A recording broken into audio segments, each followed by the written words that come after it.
Good morning student आज हम discuss करेंगे how to prove irrational number. ठीक है, इसके दो फॉर्मेट हम लास्ट क्लास में डिस्कस कर चुके हैं। बाकी जो 3 फॉर्मेट्स हैं वो आज की क्लास में हम डिस्कस करेंगे। ठीक है, तो चलिए शुरू करते हैं। तो सबसे पहले चलिए एक इरेशनल नंबर ले लेते हैं। सपोज हमें 5/√2, इसे हमें क्या करना है, इरेशनल प्रूफ करना है। ठीक है, तो इसमें इस टाइप के नंबर हो सकते हैं जैसे 7/√3 या फिर 4/√5। इस टाइप के इरेशनल नंबर को अगर हमें प्रूफ करना है तो कैसे करते हैं वो आज की क्लास में हम डिस्कस करेंगे। ये हमारा थर्ड फॉर्मेट है। तो एक इनमें से क्वेश्चन ले लेते हैं, सपोज 5/√2 को ले लेते हैं। ठीक है, तो कैसे इसको प्रूफ करेंगे, तो वही मेथड यूज करेंगे, कॉन्ट्राडिक्शन मेथड। तो हमें सबसे पहले इसे क्या करना है, एज्यूम करना है रेशनल नंबर। तो सबसे पहले हम क्या करेंगे, let us assume that 5/√2 is a rational number,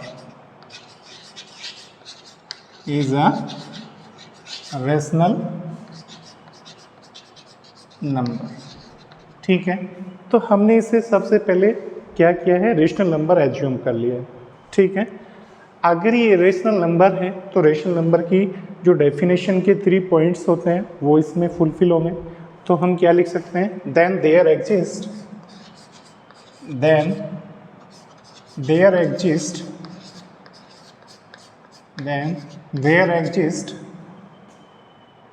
two co-prime integers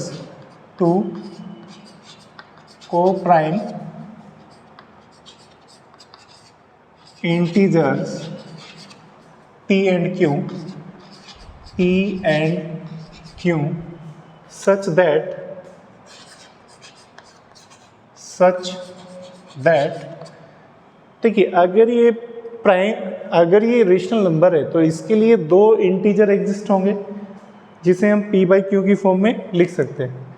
तो हम क्या लिख सकते हैं, 5/√2 इज इक्वल टू, ये रेशनल नंबर है तो P/Q की फॉर्म में होगा, तो इसे हम क्या लिख सकते हैं, P/Q। ठीक है, इधर लिख सकते हैं क्या, where Q is not equal to 0, और ये Q 0 के इक्वल नहीं है। ठीक है, अब देखिए इसमें हमें क्या करना है, अभी तक जो हमने 2 फॉर्मेट डिस्कस किए थे उसमें हम क्या करते थे, हम कॉमन फैक्टर शो करते थे, 2 स्टेटमेंट बनाते थे और उन दोनों में क्या करते थे, कॉमन फैक्टर को शो कर देते थे। ठीक है, यहाँ पर हमें ऐसे नहीं करना है। बाकी के जो 3 फॉर्मेट्स हम प्रूफ करेंगे उनमें हमें क्या करना है, देखिए हम इसमें जो ये √2 है इसे हम इरेशनल नंबर ही मानकर चलेंगे, इसे हम ये मानकर चलेंगे √2 क्या है, इरेशनल नंबर ही है, और ये होता भी है। ठीक है, तो हम क्या करेंगे, इसमें लेफ्ट हैंड साइड में केवल √2 को हमें रखना है, बाकी को 5 को सबको राइट हैंड साइड में ट्रांसपोज करना है। तो हम इसे क्या लिख सकते हैं, इट इम्प्लाइज दैट, देखिए पहले तो इसका रेसिप्रोकल कर लीजिए, √2/5 इज इक्वल टू Q/P, ऐसे लिख सकते हैं। इट इम्प्लाइज दैट, अब देखिए 5 का क्रॉस मल्टीप्लाई Q में करेंगे तो ये लेफ्ट हैंड साइड में केवल रूट आ जाएगा, इज इक्वल टू 5Q/P। तो हमने क्या किया है, लेफ्ट हैंड साइड में केवल इरेशनल नंबर √2 को रखा है, बाकी सभी को हमने कहाँ किया है, राइट हैंड साइड में ट्रांसपोज कर दिया। इसे आप इक्वेशन नंबर 1 लिख लीजिए, इक्वेशन नंबर 1। अब देखिए, अब यहाँ पर हमें क्या लिखना है, we know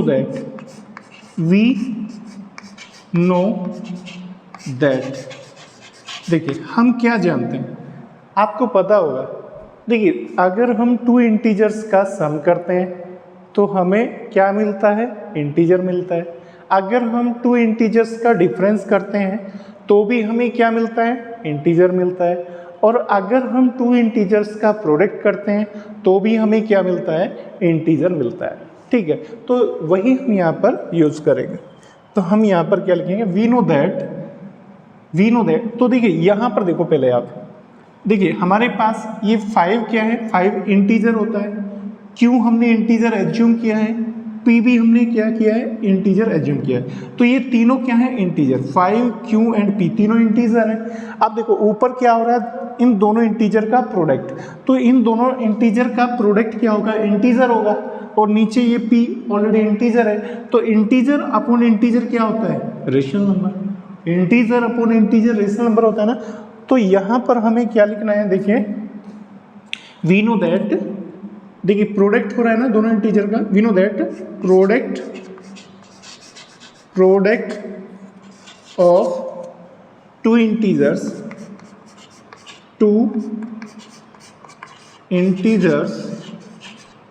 is always a integer। ठीक है, देखिए product of two integer always integer ही होता है। तो यहाँ पे लिखिए since 5, Q and P are integers,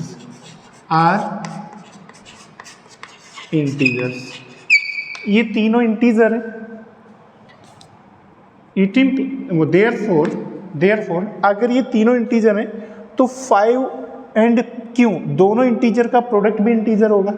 तो हम क्या लिख सकते हैं, देयरफॉर 5Q एंड, देखिए ये 5Q and P, therefore 5P and Q are integer.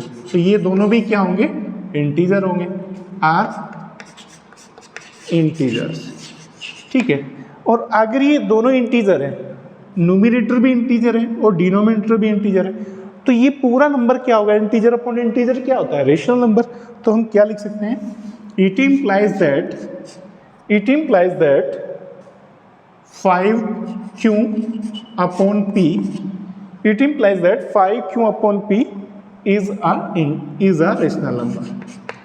a rational number। तो ये क्या होगा, रेशनल नंबर होगा। और अगर ये रेशनल नंबर है तो rational number is equal to rational number होता है ना, ऐसा तो नहीं होता rational number is equal to irrational. Rational के इक्वल होता है और इरेशनल के इक्वल होता है। तो यहाँ पर हमने इसे क्या शो किया है, रेशनल शो किया है। तो रेशनल ही तो रेशनल के इक्वल होगा। तो ये अगर ये रेशनल है तो ये भी क्या होगा, रेशनल होगा, क्योंकि बीच में इक्वल का साइन है। तो ये रेशनल है तो ये भी रेशनल होगा। तो हम क्या लिख सकते हैं, इट इम्प्लाइज दैट, इसको रब कर लीजिए। तो देखिए हमने यहाँ पे क्या शो किया, 5Q upon P is a rational number. It implies that, इसका मीनिंग क्या होगा, इस स्टेटमेंट का मीनिंग क्या होगा, इस स्टेटमेंट का मीनिंग होगा √2 इज अ रेशनल नंबर, यही होगा ना। तो √2 भी रेशनल नंबर हो जाएगा। It implies that √2 is a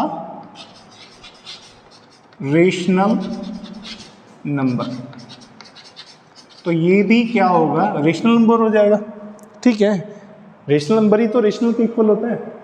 तो अगर ये रेशनल है तो वो भी रेशनल होगा।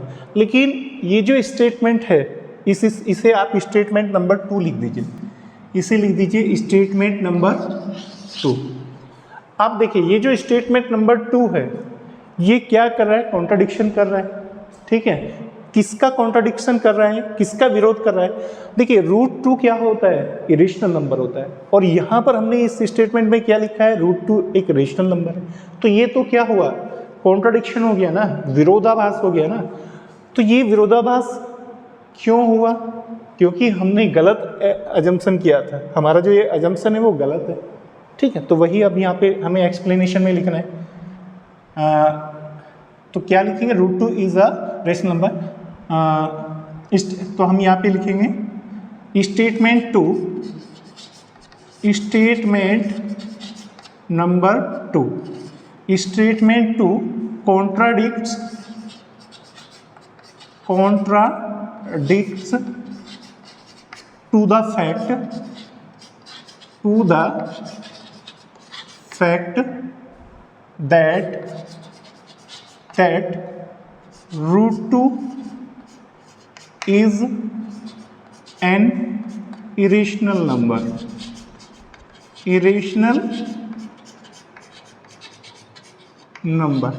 तो देखिए ये जो स्टेटमेंट नंबर 2 है, ये क्या कर रहा है? कॉन्ट्राडिक्ट कर रहा है। कौन से फैक्ट का कॉन्ट्राडिक्ट कर रहा है? ये root 2 is an irrational number. ये एक फैक्ट होता है ना, यूनिवर्सल ट्रूथ होता है ना, ये तो इसका ये क्या कर रहा है? कॉन्ट्राडिक्ट कर रहा है। ये कॉन्ट्राडिक्शन यहाँ पर क्यों पैदा हुआ, क्यों आया? तो यहाँ पे लिखेंगे this contradiction arises, this contradiction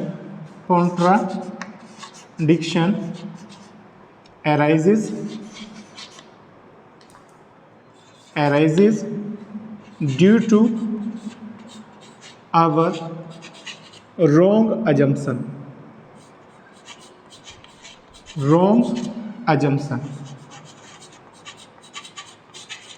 तो ये जो कॉन्ट्राडिक्शन यहाँ पर आया है वो कैसे आया है? हमारे रॉन्ग अजम्पशन की वजह से आया, ठीक है। और हेंस तो करेक्ट अजम्पशन क्या होगा फिर? Hence 5/√2 is an irrational number, irrational number is correct statement. यही कह सकते हैं ना, hence 5/√2 is an irrational number is correct statement,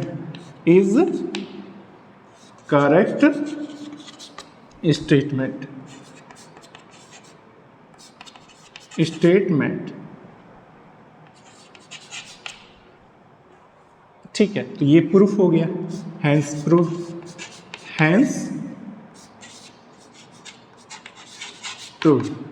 हो गया, ठीक है। हमें यही प्रूफ करना था 5/√2 इज एन इरेशनल नंबर, तो ये हमने यहाँ पर प्रूफ कर दिया। समझ में आ गया सबको? ठीक है। तो देखिए इस टाइप के जो ये थर्ड टाइप का जो फॉर्मेट है उसमें हमें क्या करना है?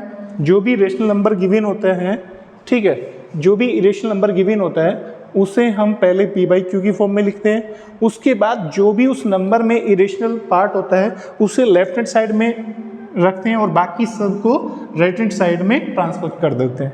उसके बाद इंटीजर्स का प्रॉपर्टी लिखते हैं। इंटीजर्स का प्रॉपर्टी क्या होता है?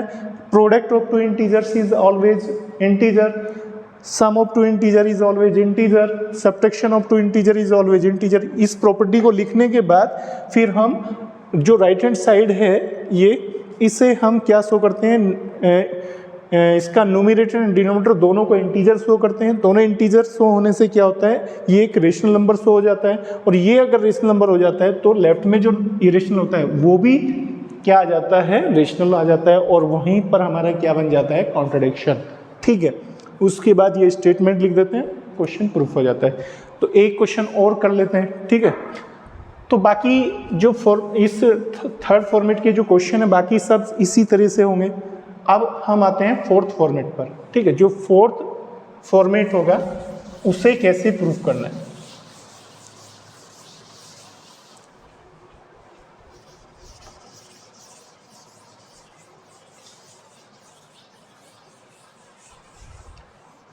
देखिए अगर हमारे पास इस टाइप के फॉर्मेट हैं 5+2√3 या फिर 4-5√2 इस टाइप के अगर फॉर्मेट हैं तो इसे कैसे प्रूफ करेंगे irrational number?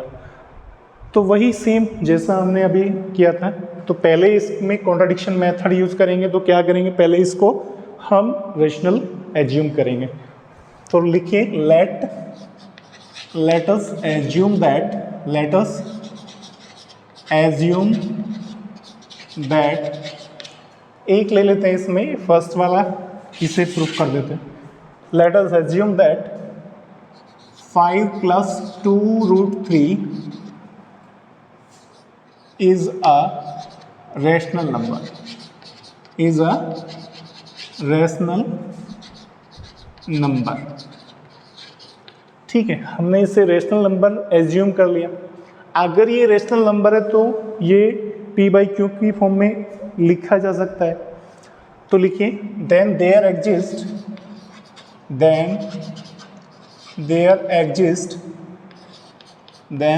Exist two co-prime integers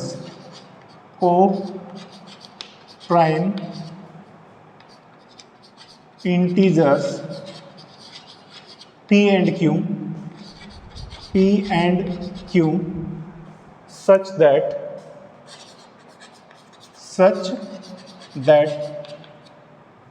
तो देखिए अगर ये रेशनल नंबर है तो इसके लिए दो इंटीजर एग्जिस्ट होंगे p एंड q।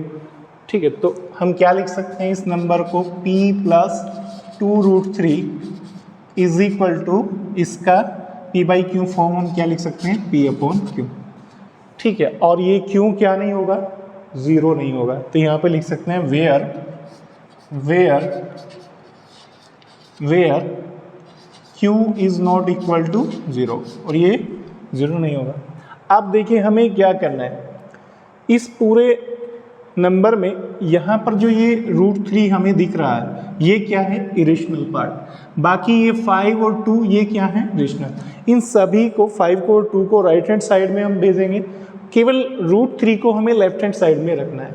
तो क्या करेंगे, देखें इट इम्प्लाइज दैट सबसे पहले +5 को राइट में ले जाएंगे तो -5 हो जाएगा। 2√3 is equal to p/q, 5 right में गया -5।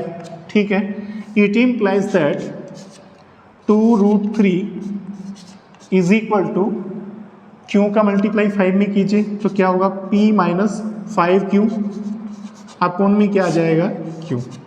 अब क्या करना है, देखिए इस 2 को यहाँ से राइट हैंड साइड में भेजेंगे तो 2 मल्टीप्लाई में तो नीचे जाकर ये डिवीजन में चला जाएगा। It implies that √3 is equal to क्या होगा, 2 का क्रॉस मल्टीप्लाई q में होगा तो p - 5q अपॉन 2q, ये आ जाएगा। इसे आप स्टेटमेंट इक्वेशन नंबर 1 लिख लीजिए। अब देखिए इस इक्वेशन में, देखिए इस इक्वेशन में p क्या है, इंटीजर है, 5 भी इंटीजर है, q भी इंटीजर है, 2 भी इंटीजर है। 2 इंटीजर होता है आप जानते हैं, 5 इंटीजर है वो भी आप जानते हैं, और p एंड q को हमने इंटीजर एज्यूम किया है। तो ये चारों क्या है, इंटीजर। कौन कौन सी चीज़ें हैं, 2, 5, p, q, ये चारों इंटीजर है। ठीक है, अब देखो, अब आप जानते हो इंटीजर्स, 2 इंटीजर्स का प्रोडक्ट क्या होता है, इंटीजर होता है। तो 5 और q का प्रोडक्ट इंटीजर होगा। अब अगर ये इंटीजर है तो p भी इंटीजर है, और इंटीजर माइनस इंटीजर क्या होता है, इंटीजर माइनस इंटीजर वो भी एक इंटीजर होता है। 2 इंटीजर का डिफरेंस इंटीजर होता है ना। तो ये पूरा p - 5q ऊपर न्यूमरेटर में पूरा क्या आ जाएगा, इंटीजर। ठीक है, और नीचे देखो 2 क्या है, इंटीजर, और ये q क्या है, वो भी एक इंटीजर है। और आप जानते हैं product of 2 integer is always integer, तो नीचे भी ये क्या बन जाएगा, इंटीजर। जब ऊपर भी इंटीजर है और नीचे भी इंटीजर है तो ये पूरा क्या आ जाएगा, राइट हैंड साइड में रेशनल नंबर। ठीक है, तो रेशनल नंबर क्या होता है, इंटीजर अपॉन इंटीजर। तो यहाँ पर ये क्या आ जाएगा, रेशनल नंबर। ठीक है, तो ये अगर रेशनल नंबर है तो ये भी क्या होगा, रेशनल नंबर होगा, क्योंकि रेशनल ही तो रेशनल के इक्वल हो सकता है। ठीक है, तो चलो पहले यहाँ पर लिखते हैं we know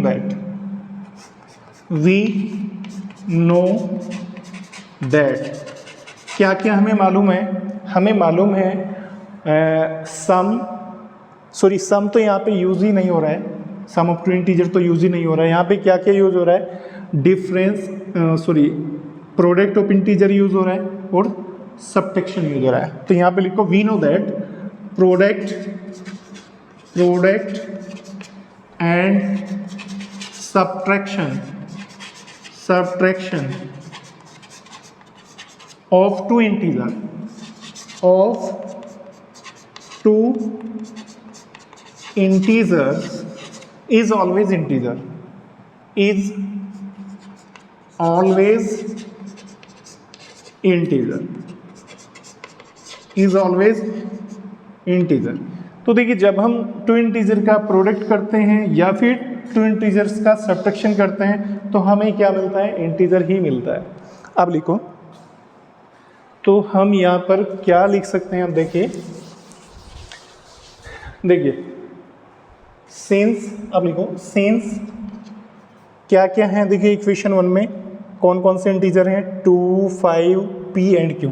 since 2, 5, p and q, ये चारों क्या हैं, इंटीजर, क्योंकि 2 एंड 5 को तो हम जानते हैं इंटीजर है और p एंड q को हमने एज्यूम किया है integer. Since 2, 5, p and q are integer, ये क्या है, चारों इंटीजर हैं। अगर ये चारों इंटीजर हैं तो p माइनस 5q भी क्या होगा, इंटीजर ही होगा। देयरफॉर क्या होगा, p minus 5q and 2q are integer,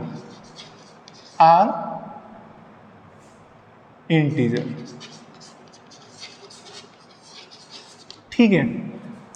देखिए अगर ये चारों इंटीजर हैं 2p, 2, 5, p एंड q, तो ये भी तो एक इंटीजर होगा ना, क्योंकि टू इंटीजर का प्रोडक्ट इंटीजर होता है और इंटीजर माइनस इंटीजर भी इंटीजर होता है, तो ये पूरा इंटीजर होगा।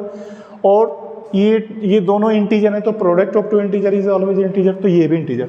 तो अगर ये भी इंटीजर है और ये भी इंटीजर है तो इंटीजर अपॉन इंटीजर क्या बन जाएगा, रेशनल नंबर। तो हम क्या लिख सकते हैं, it implies that p minus 5q upon 2q। तो देखिए ये ऊपर इंटीजर है, नीचे भी इंटीजर है, तो ये क्या बनेगा, रेशनल नंबर। तो हम क्या लिख सकते हैं, it implies that this one is a rational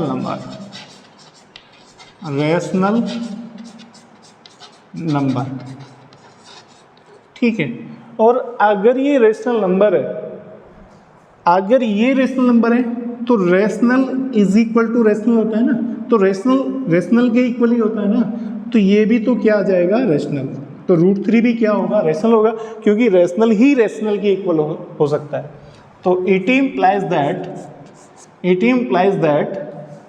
√3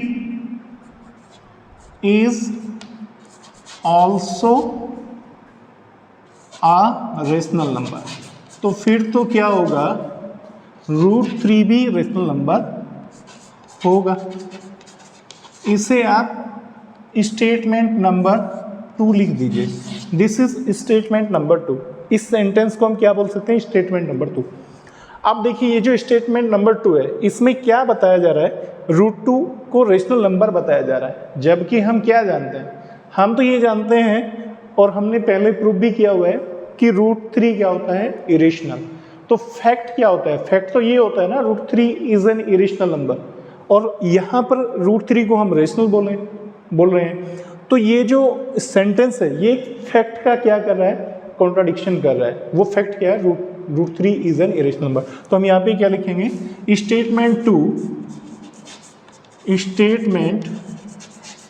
statement number 2।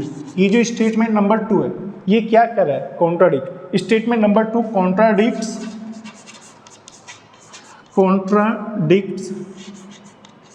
Contradicts to the fact that, कौन सा फैक्ट होता है जिसका हम ये कॉन्ट्राडिक्शन कर रहे हैं, that √3 is an irrational number, √3 is an irrational number. तो ये तो फैक्ट होता है ना, √3 is an irrational number. Fact का मतलब ट्रूथ स्टेटमेंट, तो ये तो ट्रूथ स्टेटमेंट होता है ना, इसका ये क्या कर रहा है, कॉन्ट्राडिक्शन कर रहा है, ठीक है। अब ये जो कॉन्ट्राडिक्शन है ये कैसे पैदा हुआ, यहाँ पर ये जो कॉन्ट्राडिक्शन यहाँ पर पैदा हुआ है ये क्यों हुआ है? हमारे रॉन्ग अजम्पशन की वजह से ये पैदा हुआ है। तो हम यहाँ पे क्या लिख सकते हैं? This contradiction arises, this contradiction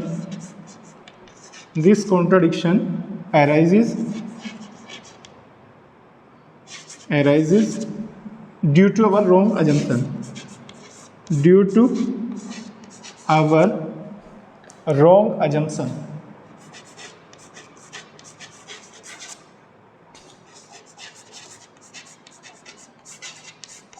ये जो कॉन्ट्राडिक्शन यहाँ पर पैदा हुआ है ये हमारे रॉन्ग अजम्पशन की वजह से पैदा हुआ है। तो करेक्ट अजम्पशन क्या होना चाहिए था? करेक्ट अजम्पशन होना चाहिए था 5 + √2√3 इज एन इरेशनल नंबर। ये करेक्ट स्टेटमेंट होगा। तो लिखो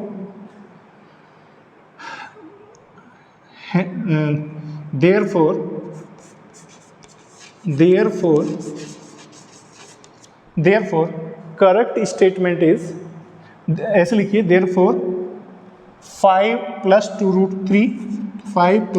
2√3 is an irrational number, is an irrational number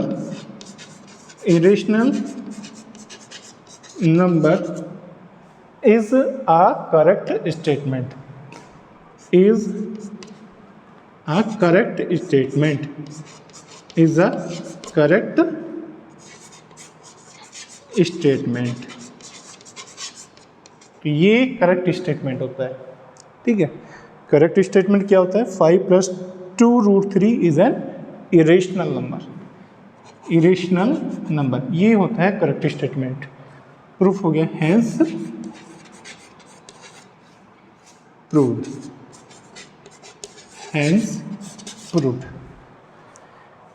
ठीक है। समझ में आया सबको कैसे हमें इरेशनल नंबर प्रूफ करना है इस टाइप के क्वेश्चन की फॉर्मेट्स को, ठीक है। अब इसके बाद लास्ट फॉर्मेट हम प्रूफ करेंगे इरेशनल नंबर का। इसे रफ कर देते हैं, एक बार इसको सब नोट कर लीजिए, ठीक है। अब इसको रफ कर देते हैं।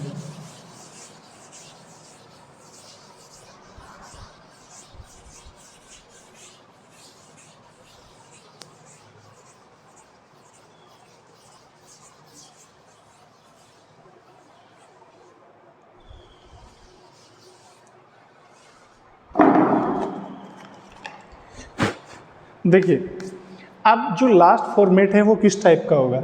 लास्ट फॉर्मेट में इस टाइप के इरेशनल नंबर को हमें प्रूफ करना होगा, जैसे 5 + 2√3, और इसके अपोन में भी क्या होगा? इसके अपोन में भी क्या होगा?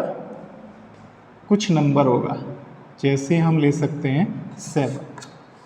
इस टाइप के नंबर होंगे, या फिर इस तरह से लिख सकते हैं हम 7 √2 - 3/5। इस टाइप के नंबर होंगे। तो इस टाइप के इरेशनल नंबर को कैसे प्रूफ करते हैं वो अब हम सीखेंगे। तो इनमें इस नंबर को ले लेते हैं, 5 + 2√3/7 को ले लेते हैं, ठीक है।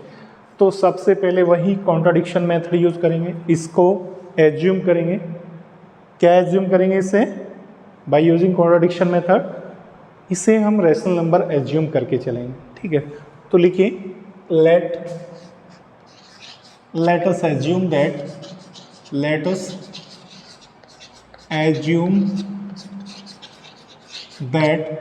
क्या एज्यूम करेंगे? let us assume that 5 + 2√3 upon में लिख लीजिए 7 is a rational number,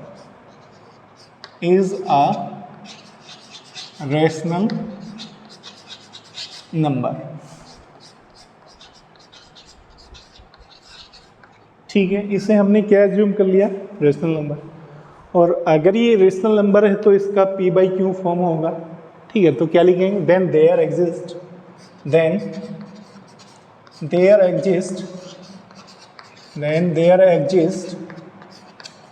2 co-prime integers, two co-prime integers, then there exist two co-prime integers p and q, such that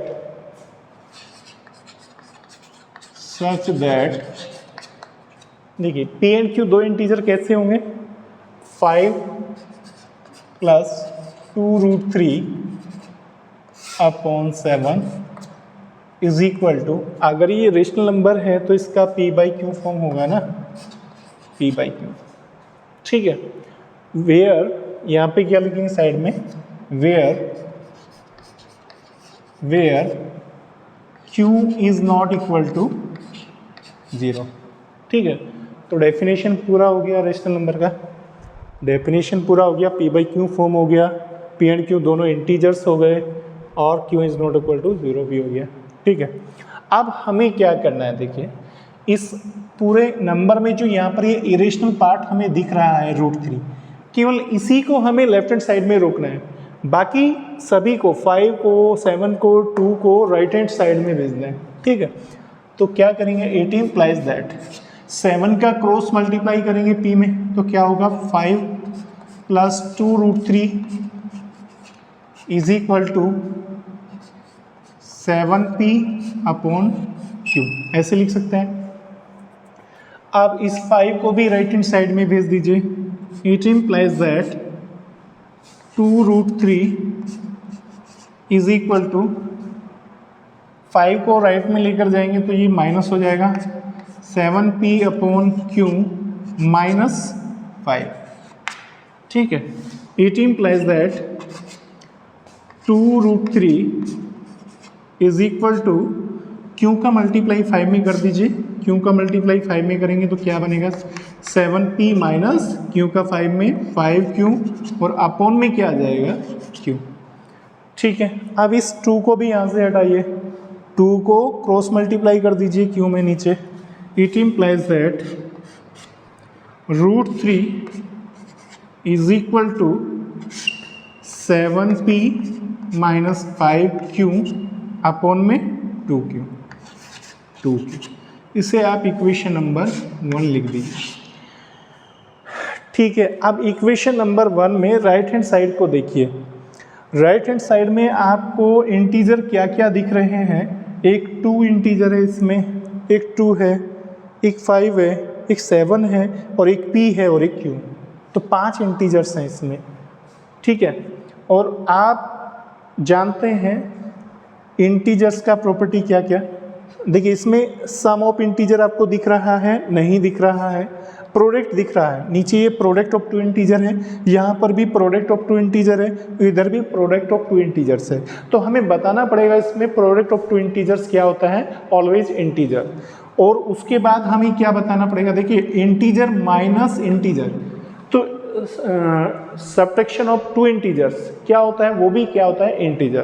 तो हमें यहाँ पर लिखना पड़ेगा वी नो दैट, हमें क्या लिखना पड़ेगा, वी नो दैट, ठीक है, product, we know that product and subtraction of 2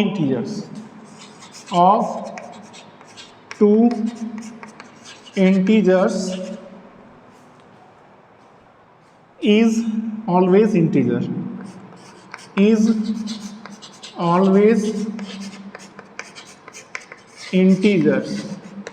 अगर हम 2 इंटीजर का प्रोडक्ट करते हैं या फिर सब्ट्रैक्शन करते हैं तो हमें क्या मिलता है, इंटीजर ही मिलता है, ठीक है। तो लिखिए, देखिए यहाँ पर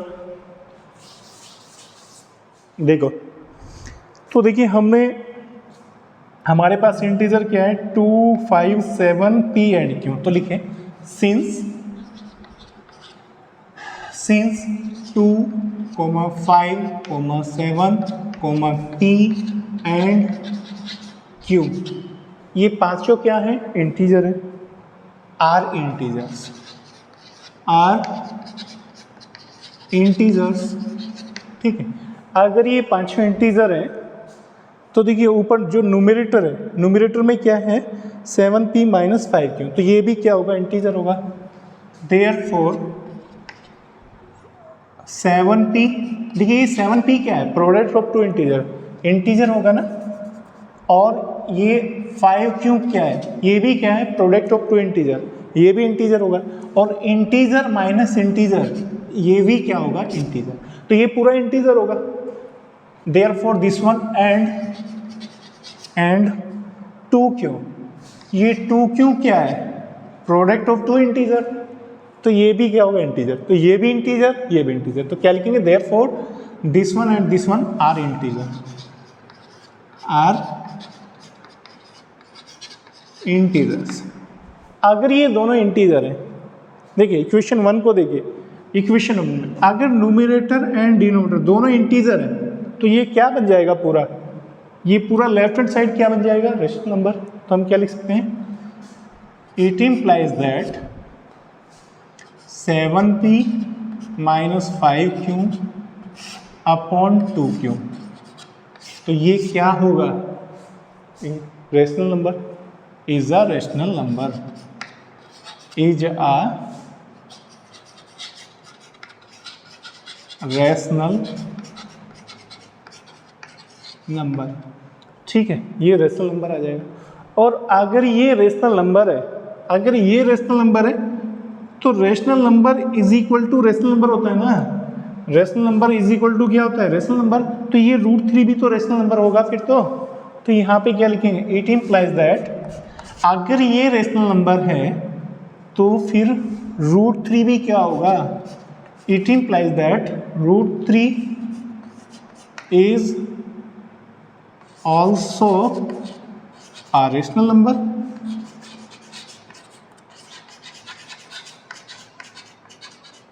तो ये तो √3 भी रेशनल नंबर होगा फिर तो, ठीक है, इसे आप स्टेटमेंट नंबर 2 लिख दीजिए। अब ये जो स्टेटमेंट नंबर 2 है ये क्या कर रहा है, कॉन्ट्राडिक्शन कर रहा है, विरोध कर रहा है किसका, एक फैक्ट होता है, कौन सा फैक्ट होता है, √3 इज एन इरेशनल नंबर, ये एक फैक्ट होता है, फैक्ट का मतलब ट्रुथ स्टेटमेंट होता है, उसका ये क्या कर रहा है, उसका ये सेंटेंस क्या कर रहा है, कॉन्ट्राडिक्शन कर रहा है, विरोध कर रहा है, ठीक है, तो हम क्या लिखेंगे, स्टेटमेंट 2, स्टेटमेंट 2, ये जो स्टेटमेंट 2 है ये क्या कर रहा है, कॉन्ट्राडिक्शन, स्टेटमेंट 2 कॉन्ट्राडिक्ट्स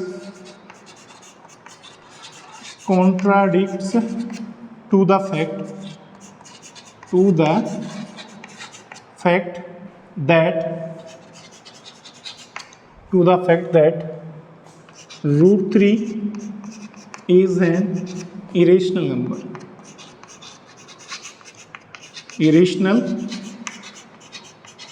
number, इस फैक्ट का ये क्या कर रहा है, कॉन्ट्राडिक्शन कर रहा है, कॉन्ट्राडिक्ट कर रहा है, विरोध कर रहा है। अब ये कॉन्ट्राडिक्शन यहाँ पर क्यों पैदा हुआ है, तो लिखो this contradiction arises, this contradiction arises due to our wrong assumption, due to our wrong assumption,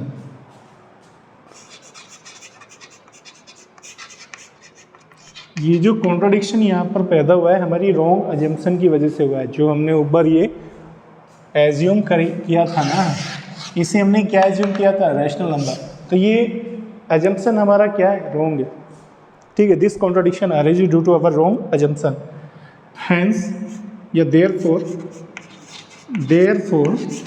तो करेक्ट अजम्पशन क्या होगा, therefore 5 + 2√3 upon 7 is a correct statement, is a correct statement, ठीक है, तो 5 + 2√3 upon 7 is a is a is, ऐसे लिखिए, is an irrational number, is an irrational number, is an irrational number is correct statement. Therefore 5 plus 2 root 3 upon 7 is an irrational number is correct statement. ठीक है, hence proved, hence proved. समझ में आया सबको? तो कैसे हमने इसको इरेशनल प्रूफ किया? तो देखिए, इरेशनलिटी प्रूफ करने की सारे फॉर्मेट कंप्लीट हो चुके हैं, जितने भी हमने लास्ट वीडियो में और इसमें डिस्कस किए हैं, बस उतने ही आपको प्रैक्टिस करने हैं। ठीक है, उससे ज़्यादा कुछ भी एग्ज़ाम में नहीं आता है, बस इतना ही इरेशनलिटी के क्वेश्चन आता है। ठीक है,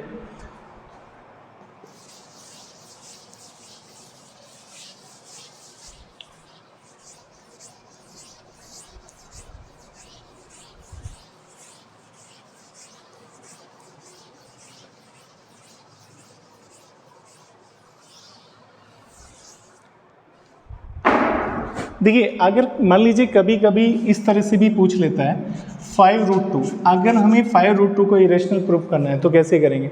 इससे भी हम सेम ऐसे करेंगे, इसको p/q की फॉर्म में लिखेंगे, फिर √2 को लेफ्ट में रखेंगे और p/5q, इसे ऐसे लिखेंगे। अब क्या लिखना, वही लिखना आपको। देखिए 5 इंटीजर है, q भी इंटीजर है, तो दोनों का प्रोडक्ट क्या होगा? इंटीजर होगा। ऊपर भी इंटीजर नीचे भी इंटीजर, तो ये क्या बन जाएगा? Rational number. और अगर ये रेशनल नंबर है तो ये √2 भी क्या होगा? रेशनल नंबर होगा। लेकिन अगर ये √2 को हम रेशनल नंबर लिखते हैं तो ये कॉन्ट्राडिक्शन बन जाएगा। ठीक है, तो कॉन्ट्राडिक्शन होगा, तो ये कॉन्ट्राडिक्शन क्यों अराइज होगा? हमारे रॉन्ग अजम्पशन की वजह से अराइज होगा। ठीक है, तो सेम इससे भी इस टाइप के फॉर्मेट को भी हम प्रूफ कर सकते हैं। ठीक है, तो आज ये इरेशनल नंबर का टॉपिक पूरा कंप्लीट हो चुका है। नेक्स्ट क्लास में हम डिस्कस करेंगे एचसीएफ एंड एलसीएम का रिलेशन, और उसके बाद application of HCF and LCM करेंगे, और फिर ये चैप्टर हमारा पूरा कंप्लीट हो जाएगा। आप लोगों का जो भी कोई डाउट है तो आप कमेंट में पूछ सकते हैं। ठीक है, थैंक यू।